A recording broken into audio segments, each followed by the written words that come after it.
So firstly, we're in one of my favourite places in the world, Fuschol, which is near Salzburg in Austria. And as you can see, this is backdrop, it's incredible. We've got Lake Fuschol behind. It's a great place to come and get injury free. 800 mils of water there. So just having that every morning for breakfast is easy. Then I've got a plate of protein. We've got salmon, parma ham, a little bit of bacon, eggs, cheese, and then 2 more eggs. That one's apparently gooey and that one's hard. We'll try them out. And then here we've got a yogurt bowl. Just got a little bit of yogurt in with a lot of fruit. And then we've got a coffee. So ticking all bases, I think. We've got the APC around the corner. We've had some tests done. So we had an MRI Monday morning. We have some blood tests, and we're waiting to see kind of like the results of them. And then, I think the doctor will fill you in. So I'm Fabian Hennes. I'm the Global Director of Athlete Health at the APC here in Targau in Austria. Jake came in this week with some severe lower back pain radiating into one of his legs, and we did an MRI control. That's been basically the third one we've done so far, and we knew about his disc bulging at his lower back, and this has become way more in comparison to the last one we did last year. Now putting some pressure on one of his nerves, which explain his pain in his leg and the weakness very well. So it's at the level L5S1 we call it, so in between really the end of his lumbar spine and his sacrum, which is part of his pelvis. And we saw this already before, and he had some issues around his calf last summer when he came, and then a bit more lower back when he came in autumn. And now it kind of summed up to a combination of both, way more severe, and really can be well explained with the more severe bulging of the disc now. So it has become way more in the images. Yeah, that's the bulging of his disc in between L5 and S1. Mm-hmm. And that's if you slice him like a salami. So that's front side, back side. That's his spinal cord. Yeah.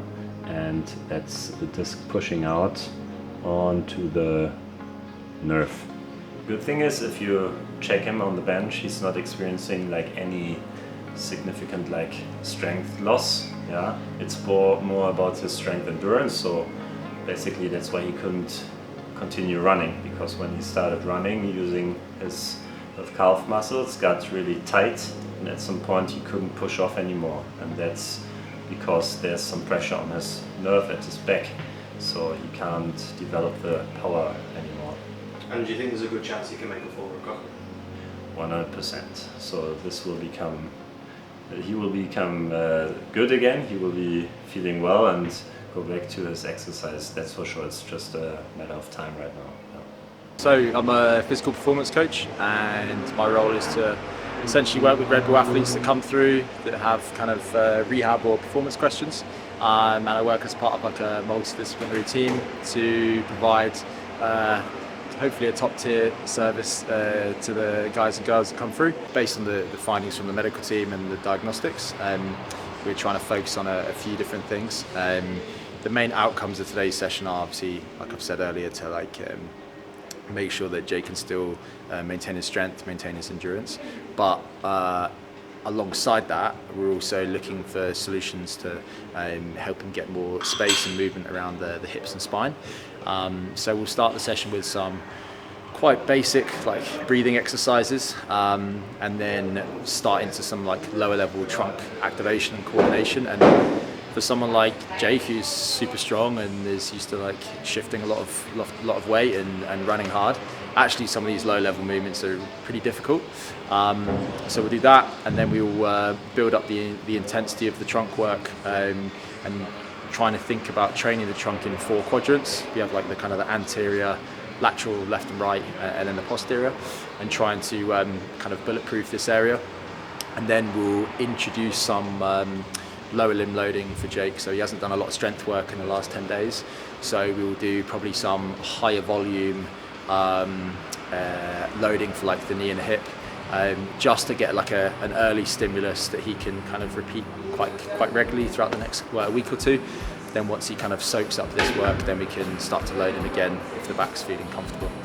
Every athlete that comes through this door has had like this. Honestly, I would say I don't know if I've met any athlete that's come through this door without an injury of some sort, or with like a niggle or an ongoing issue. And we turn around a ton of athletes that have had quite serious issues and injuries.